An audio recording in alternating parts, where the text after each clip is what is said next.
Vamos então entender um pouquinho aqui da nossa área de trabalho. Aqui acima nós temos os menus, né? Obviamente para pedir novo documento, abrir, salvar, importar arquivos. Trabalharemos bastante com ele aí. Aqui menu de edição, de visualização, modificação, linha do tempo, janelas, como eu mostrei na primeira aula aí. E aqui o menu de ajuda, que geralmente eu não utilizo muito aí, mas vocês podem utilizar, né, caso precise de buscar alguma informação adicional. Aqui a barra de ferramentas, tá joia? Com algumas ferramentas de atalhos, ferramenta de seleção, tá joia? Aqui retângulos, que são as formas, texto, manipulação. Posso aqui então utilizar a manipulação com o scroll do mouse. Posso descer ou subir a minha tela utilizando desta forma. Para trabalhar com zoom, Ctrl- e Ctrl+ para aproximar. Para ajustar o zoom, a tela é Ctrl+1 e não Ctrl+0 como no Photoshop. Então, Ctrl+1 com o teclado numérico, tá joia? Você ajusta o zoom ali. Ctrl- afasta, Ctrl+ aproxima. Então, bem tranquilo. Tem a ferramenta lupa também para quem gosta de trabalhar. Manipular a área de trabalho aqui, ó, tem a ferramenta mão, onde eu posso então mover a minha área de trabalho. Caso eu esteja trabalhando com um zoom aí, né, muito alto, então nós podemos utilizar desta forma.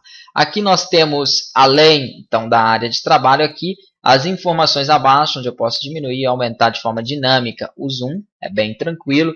Aqui ao lado direito nós temos alguns painéis de elementos, tá joia? Onde nós podemos trabalhar aqui com algumas camadas. Como seriam esses elementos? Vamos pegar aqui, por exemplo, o retângulo. Eu crio um objeto qualquer na minha área de trabalho. Você clica, segura e arrasta como outros programas gráficos. Percebam que em elemento, então, ele cria já um objeto para mim. Aí eu tenho a opção aqui, né, de bloquear esse elemento para que não possa sofrer alteração, de ocultar a visualização dele, no olhinho.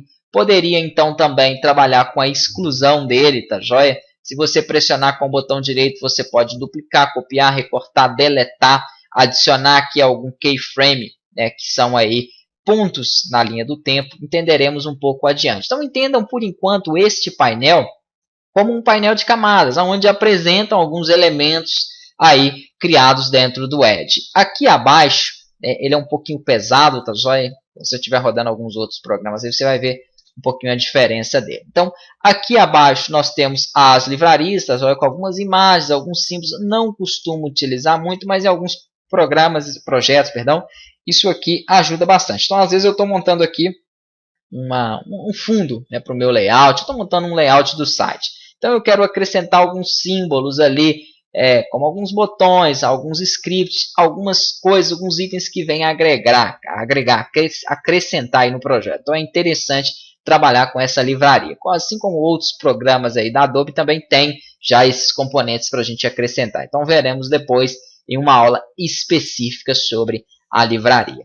Aqui abaixo são, né, os componentes da linha do tempo, onde nós vamos ter aqui o controle, né, a agulha da linha do tempo, para então pré-visualizar aí e rodar a animação, trabalhar também o tempo dessa animação. Nós vamos ter aqui as informações também do lado aqui dos objetos que estão aí atrelados à linha do tempo. Tá? É como se fosse essa camada aqui assim, ele vai mostrar o palco, vai mostrar o retângulo, então eu posso trabalhar dentro da minha linha do tempo com camadas diferenciadas. Como assim? Então tem um retângulo aqui. Eu quero escolher, por exemplo, na minha linha do tempo, até qual tempo em que o retângulo vai ficar visível. Por isso ele fica uma camada diferente. Criando um outro objeto, vamos então fazer aqui um círculo. Ele vai criar também a elipse aqui acima. Ele mantém uma ordem, tá? Já é o objeto feito por último e fica sempre por cima na camada aqui das ações. Então, são os objetos onde eu posso também ocultar a visualização dele, bloquear, entre outros. Facilita para que você trabalhe aí com a linha do tempo. Não precisa ser tão grande assim ela, é melhor você dar um pouco mais de ênfase ao espaço da linha do tempo do que aqui ao espaço dos objetos. Depois nós faremos uma aula específica para os elementos, tá joia? Porque aqui eu posso, por exemplo, dar um duplo clique e trocar o nome também para uma melhor organização. Mudei em elementos, automaticamente é mudado aqui dentro do estágio, né, dentro das ações da linha do tempo. Aqui são as propriedades. O painel propriedades eu julgo como o painel mais importante, né, do Edge aí, e também de outros softwares, porque é através dele que eu faço todas as configurações aqui do meu projeto. Então, quando eu não tenho nada selecionado, quando eu clico no fundo, ele me permite, então, trabalhar a área do fundo. Então aqui, por exemplo, vamos supor que eu queira criar um banner. Eu posso colocar aqui, por exemplo, de largura 900 e de altura 200. Vou dar um Ctrl 1 e aí ele vai ajustar para mim a área de trabalho de acordo com aquela alteração que eu fiz. Então perceba que eu tenho uma área de trabalho totalmente diferente, né, daquele projeto inicial. Posso selecionar aqui então algumas outras opções que nós veremos em uma aula específica sobre o fundo do projeto.